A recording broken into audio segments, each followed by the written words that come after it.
Have you ever wondered that water absorbed by the roots, how it is transported to all the cells of the plants? खाना जो leaves में prepare किया गया पौधों के द्वारा वो प्लांट्स के बाकी सेल्स तक या बाकी पार्ट्स तक कैसे पहुंचा? एनिमल्स में अभी तक हमने पढ़ा था कि स्मॉल इंटेस्टाइन में कंप्लीट एब्जॉर्प्शन ऑफ फूड जो है वो होता है, बट जो complete absorption of food small intestine में हुआ वहां से वो बॉडी के हर एक पार्ट्स के सेल्स तक कैसे पहुंचता है? जो ऑक्सीजन हम इनहेल करते हैं नोज से वो बॉडी के हर सेल और टिश्यू तक कैसे पहुंचते हैं? Hello, I am doctor Lalita from Hari Science and Maths Academy, and today's topic is transportation in plants and animals. Every living organisms need a transport system. अब इस ट्रांसपोर्ट सिस्टम की जरूरत किस लिए है?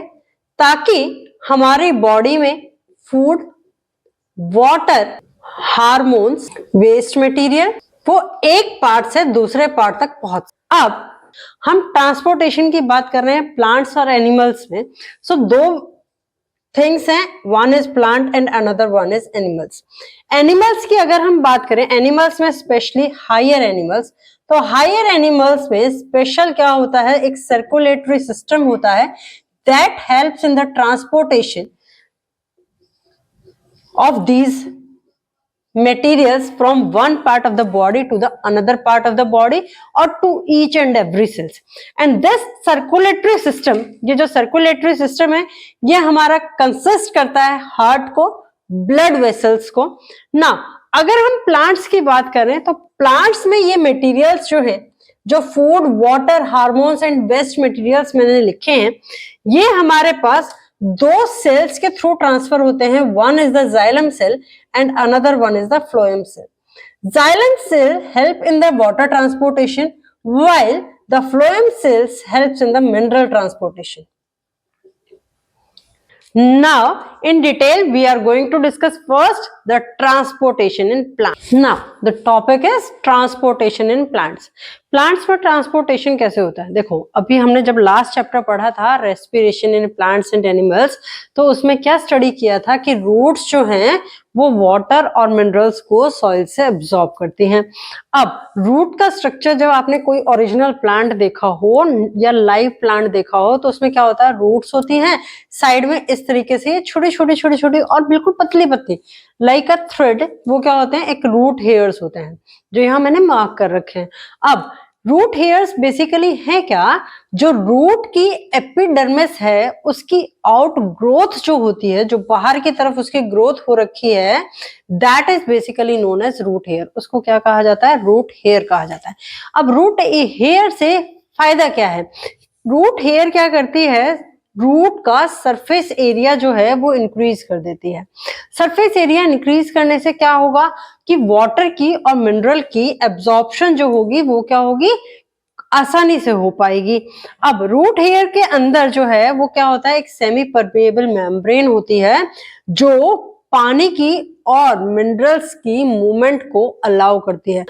सेमी परमेएबल मेम्ब्रेन वो membrane है जिसके अंदर से सर्टेन मॉलिक्यूल्स, कुछ मॉलिक्यूल्स ही पास हो सकते हैं। For example is plasma membrane. Plasma membrane इसका एक एग्जाम्पल है।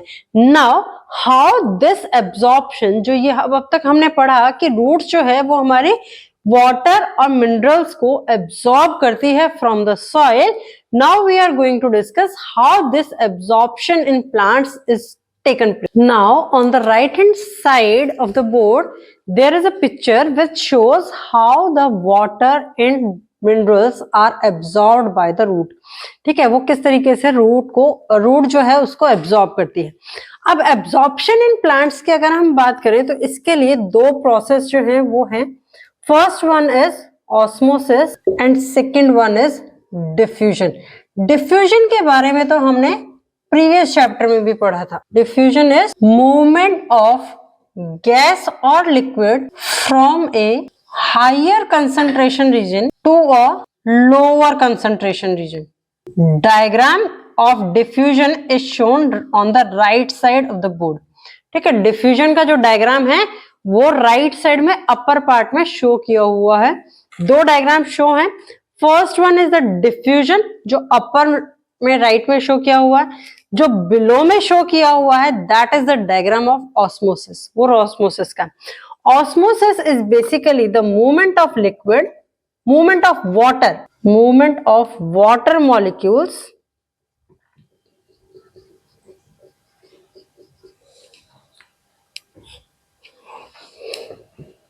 from higher concentration region to a lower concentration region। अब सेम चीज तो हमारे पास डिफ्यूजन में भी है, फिर दो अलग अलग टर्म्स की जरूरत क्या थी, एक था डिफ्यूजन, दूसरा है ऑस्मोसिस। वाटर भी एक लिक्विड है तो इट मींस डिफ्यूजन प्रोसेस के थ्रू वाटर भी हो सकता है, but difference is in this osmosis this movement of water molecules from a higher concentration region to a lower concentration region takes place through a semi-permeable membrane। Semi-permeable membrane जो होती है that allows only a certain type of molecules to pass through them।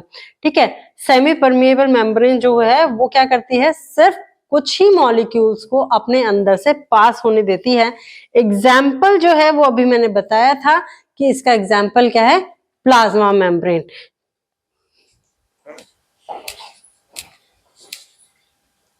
Plants के अंदर दो चीजों की requirement है, first one is water and second one is minerals. So सबसे पहले हम डिस्कस करते हैं कि how the water is absorbed by the plant. Plant के द्वारा वाटर जो है वो किस तरीके से एब्जॉर्ब किया जाता है। Now this is the picture of absorption of water. देखो, जब सॉइल के अंदर पानी दिया जाता है तो वहां पर या सॉइल जो होती है वो उसमें क्या होता है, वाटर का कंटेंट ज्यादा होता है। अब यहाँ पर हाई वाटर है, अब ये क्या है, रूट हेयर है। रूट हेयर जो है उसकी मेम्ब्रेन मैंने बताया था कि वो क्या होती है, हमारी सेमी परमेएबल मेम्ब्रेन होती है। सो ये जो मेम्ब्रेन है ये क्या है, सेमी परमेएबल मेम्ब्रेन है। सेमी परमेएबल मेम्ब्रेन जो है वो सिर्फ वाटर मॉलिक्यूल को अलाउ करती है, हमारा वो सिर्फ कुछ मॉलिक्यूल्स को अलाउ करती है पास होने के लिए, जिसमें से water one of the thing है। अब यहाँ पर ये सॉइल है, सॉइल में पानी की कंसंट्रेशन ज्यादा है, तो ऑस्मोसिस प्रोसेस के थ्रू यहाँ से सॉइल से वाटर जो है वो मूव करेगा through this semi permeable membrane into the root hair. Root hair के जो सॉइल के साथ के सेल्स है, सपोज करो ये सेल्स है, तो इसके अंदर मूव करेगा। अब यहां पर भी इसी तरीके से मूव किया, बट अब जब वाटर ने मूव किया तो इस सेल में वाटर की कंसंट्रेशन ज्यादा हो गई, जो ये वाला सेल है इसके अंदर वाटर की कंसंट्रेशन क्या है, कम है। तो अब फिर से ऑस्मोसिस प्रोसेस के थ्रू वाटर जो है वो इस प्रोसेस यहां से इस सेल से हमारे नेबरिंग सेल से, जो रूट हेयर की बिल्कुल लेयर है, उन सेल से इनर सेल्स की तरफ मूव करेगा। सिमिलरली अगर हम देखेंगे तो यहाँ पर मेरे पास जैसे जैसे हम ऊपर मूव करते जाएंगे प्लांट्स में, वहां पर वाटर की कंसंट्रेशन क्या है, कम है। तो ये सेल टू सेल वाटर का जो एब्जॉर्प्शन है वो इस तरीके से फ्लो करता है हमारा through the process of osmosis, osmosis process के through.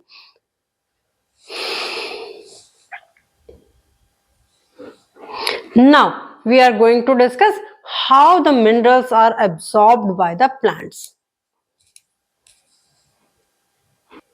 Now, absorption of minerals की बात करें तो प्लांट्स को ग्रोथ के लिए कैल्शियम, फास्फोरस, नाइट्रोजन, मैग्नीशियम, इस तरीके के हमारे क्या चाहिए होते हैं, मिनरल सॉल्ट्स चाहिए होते हैं। ये मिनरल सॉल्ट्स जो होते हैं दे आर डिसॉल्वेबल इन वाटर, ये वाटर में डिसॉल्व होते हैं।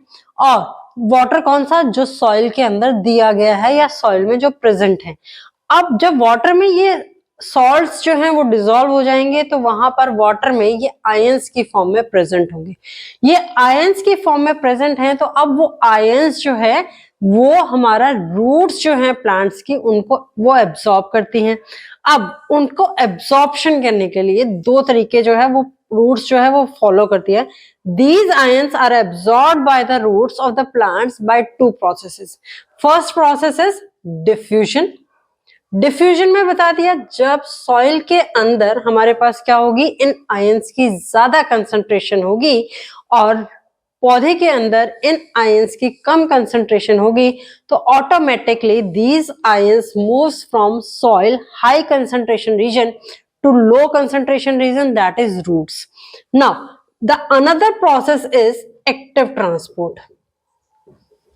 Another process is active transport.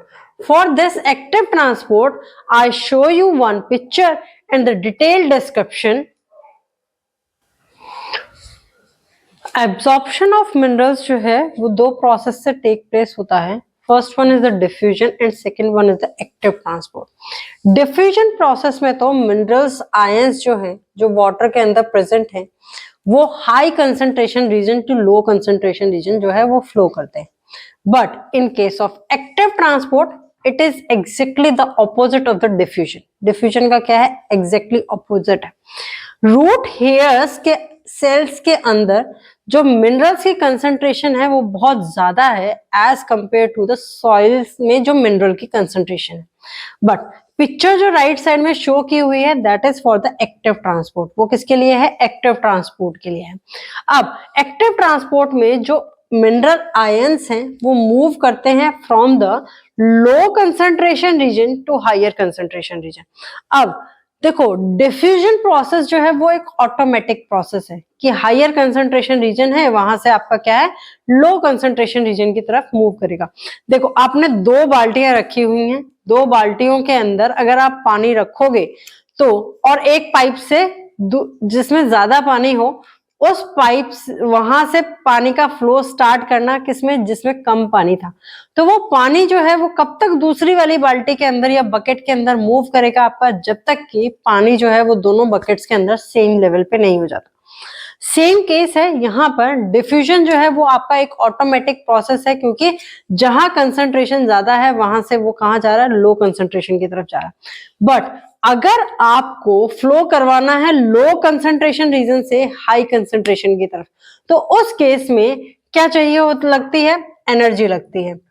So this active transport uses the energy for energy it uses.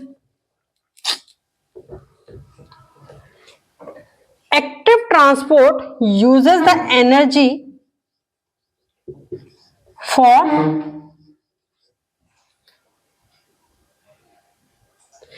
active transport uses the energy for the movement of the mineral ions.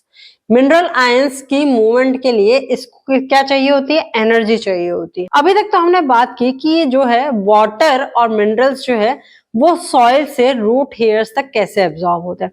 अब खाली water और minerals का काम जो है वो रूट हेयर तक limit नहीं है. रूट हेयर ने जो सॉइल से वाटर और मिनरल्स को एब्जॉर्ब किया है उसको ट्रांसपोर्ट करना है प्लांट्स के हर एक सेल तक या हर एक पार्ट तक उसको क्या करना है? ट्रांसपोर्ट करना है. So next we are going to discuss how this is transported in the plant. Conduction का मतलब अगर देखा जाए तो क्या है? एक सब्सटेंस को दूसरे एक लोकेशन से दूसरे लोकेशन पे पहुंचाना. बट अगर हम प्लांट की बात कर रहे हैं तो कंडक्शन का मतलब क्या है? Process of transport of one substance from one part of the plant to the another part of the plant.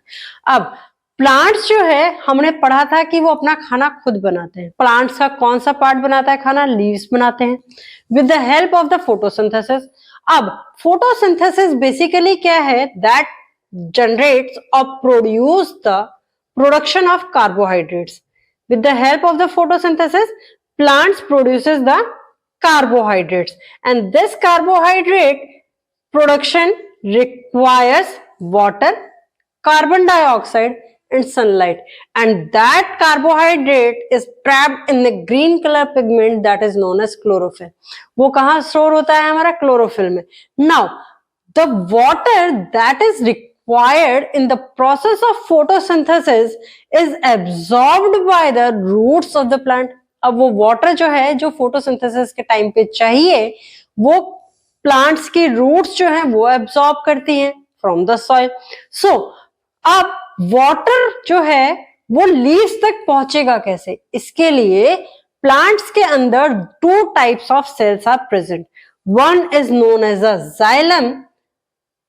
This xylem cell helps in the transport of water from roots to each and every part of the plant. Now, जो food leaves के अंदर prepare हुआ था, वो खाना जो है वो प्लांट्स के बाकी पार्ट्स तक कैसे पहुंचेगा? that food is transported to each and every part of the plant by the phloem cell. Phloem cell जो है that helps in the transportation of the food that is produced by the leaves with the help of the photosynthesis. Photosynthesis की मदद से leaves ने जो खाना बनाया था उस खाने को पौधे के हर एक पार्ट तक पहुंचाने के लिए फ्लोएम सेल्स जो हैं वो यूज किए होते हैं, और जाइलम सेल्स जो हैं वो यूज होते हैं जो पौधे ने सॉइल से वाटर को एब्जॉर्ब किया था उसको पौधे के हर एक पार्ट तक पहुंचाने के लिए. Now the right side picture shows how the water and the food is transported from one part of the plant to the another part of the plant with the help of the xylem and phloem cells. Now, in the detail, next we are going to discuss about the xylem cell. The xylem tissue is extended from the top of the plant to the bottom of the plant. ठीक है, xylem के बारे में मैंने बताया था कि वो वाटर एब्जॉर्प्शन में हेल्प कर, वाटर ट्रांसपोर्टेशन में हेल्प करता है. तो वाटर के अंदर जो डिसॉल्व्ड मिनरल आयंस प्रेजेंट है या डिसॉल्व्ड मिनरल्स जो हैं या आप उनको आयंस कह सकते हो, वो प्रेजेंट है, उनकी ट्रांसपोर्टेशन में हेल्प करेगा. कहां से कहां तक? रूट्स से लेकर के, from roots to aerial part of the plant, aerial part of plants तक हेल्प करेगा. नाउ, अब जो जाइलम टिश्यू के थ्रू जो ट्रांसपोर्टेशन होता है दैट इज यूनिडायरेक्शनल. यूनि का मतलब होता है सिंगल, डायरेक्शनल का मतलब होता है direction. So transportation in the xylem cell is unidirectional. There are different parts of the xylem tissue. They are tracheids, xylem vessels, xylem fibers and xylem parenchyma. The three starting parts, that is tracheids, xylem vessels and xylem fibers, they are the dead parts of the xylem tissue that on the right side of the board. Next is phloem that helps in the food transport from leaves to different parts of the plant. ठीक है, जो leaves में खाना prepare हुआ है photosynthesis के help से, उस खाने को डिफरेंट पार्ट्स ऑफ प्लांट तक पहुंचाने का काम किसका है? फ्लोएम टिश्यू का. अब फ्लोएम टिश्यू जो है इसमें ट्रांसपोर्टेशन जो होती है that is bidirectional. Bidirectional का मतलब है कि अपवर्ड मूवमेंट भी है फूड की एंड डाउनवर्ड मूवमेंट भी है. While in case of xylem tissue that transportation is unidirectional, means only the upward movement is allowed by the xylem vessels. Now, the part of the phloem tissues, the different elements of the phloem tissues are sieve tube elements, phloem fibers, phloem parenchyma and companion cells. Next, we are going to differentiate between the xylem tissue and the phloem tissues. The difference between xylem and phloem cells are tabulated. As we know, the first difference is xylem helps in the transport of water and minerals from the roots to the rest or aerial part of the plant. Phloem transports the food from the leaves to the roots and to the storage part or storage organs of the plant. Storage organs are basically the fruits or the seeds. Through the xylem tissues, transport is unidirectional, while through the phloem tissues, transport is bidirectional. Different elements of xylem tissues are tracheids, vessels, xylem parenchyma and xylem fibers, while the different element of phloem tissue is sieve tubes, phloem fibers, phloem parenchyma and companion cells. The total amount of xylem tissue is more in plants as compared to the phloem tissue. The total amount of phloem tissue is less, while the xylem fibers are smaller in length as compared to the phloem fibers, which are longer in length. The location of the xylem tissue is in the middle of the vascular bundle, while the location of the phloem tissue is the outer side of the vascular bundle. The picture of xylem tissue and the phloem tissue is shown on the board. The picture of xylem vessel and phloem vessels are shown on the board. Now the next topic is translocation of food. For the translocation of food, on the right side, leaf structure is shown in the detail. There are different colorful tubes are shown, in which if you show as the right corner, and as we know that the carbohydrates or the food produced by the plants is transported to the different parts of the plant. This food is prepared in the leaves with the help of the photosynthesis. This transportation is done with the help of the phloem tissue, and this transportation is bidirectional, and it is possible with the help of the sieve tubes, which are long tubes placed one एक के ऊपर एक, one on the another, ठीक है, one above the another, through which food is basically transported or translocated, and this tube is shown as the colorful part like blue, orange, yellow. These are the sieve tubes through which this food is translocated from one part of the plant to the other part of the plant. One part means from the leaves to the other parts of the plant. Transpiration जो process है ये हमने last chapter में भी पढ़ा था, respiration in plants and animals. अब xylem cell जो है या जाइलम टिश्यू जो है वो हमारा क्या होता है, यूनिडायरेक्शनल. यूनिडायरेक्शनल मींस उसमें जो ट्रांसपोर्टेशन होता है that is the upward movement. अब जाइलम टिश्यू जो है वो हमारा किसके लिए आता है, वाटर ट्रांसपोर्ट के लिए यूज होता है, जो रूट से लेकर के प्लांट्स के डिफरेंट पार्ट्स तक पानी पहुंचाता है. अब कभी देखा है घर पर भी कि नीचे से आपके अगर मोटर घर पे जो सप्लाई आती है वो आपकी कहाँ से आती है, मेन ग्राउंड फ्लोर से आती है, और आपका वाटर टैंक जो है वो कहाँ रखा है, टॉप फ्लोर पे रखा है. तो क्या पानी वहां पर अपने आप चढ़ता है, नहीं चढ़ता. उसके लिए आपको क्या यूज करनी पड़ती है, मोटर यूज करनी पड़ती है. पर प्लांट के पास तो ऐसी कोई मोटर नहीं है कि वो रूट से आपके एरियल पार्ट्स तक पानी पहुंचा सके. तो उसके लिए भी एक ड्राइविंग फोर्स जो है वो एग्जिस्ट करता है प्लांट में. So that driving force is basically the transpiration.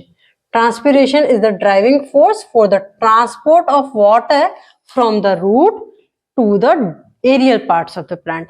अब ये ट्रांसपोर्टेशन जो है वाटर का वो किसकी वजह से हुआ, ट्रांसपीरेशन प्रोसेस की वजह से हुआ. किसके थ्रू हुआ, जाइलम टिश्यूज के थ्रू हुआ.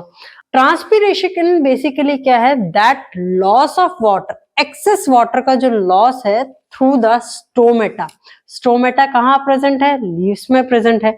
स्टोमेटा का स्ट्रक्चर हमने पढ़ा भी था और यहाँ पर मैंने दिखाया भी हुआ है. स्टोमेटा कैसा दिखता है आपका, वो दो गार्ड सेल से प्रोटेक्टेड होता है जो किडनी शेप्ड के आपको दिखते हैं, ठीक है. अब एक्सेस ऑफ वाटर जो है that is lose out with the help of this stomata.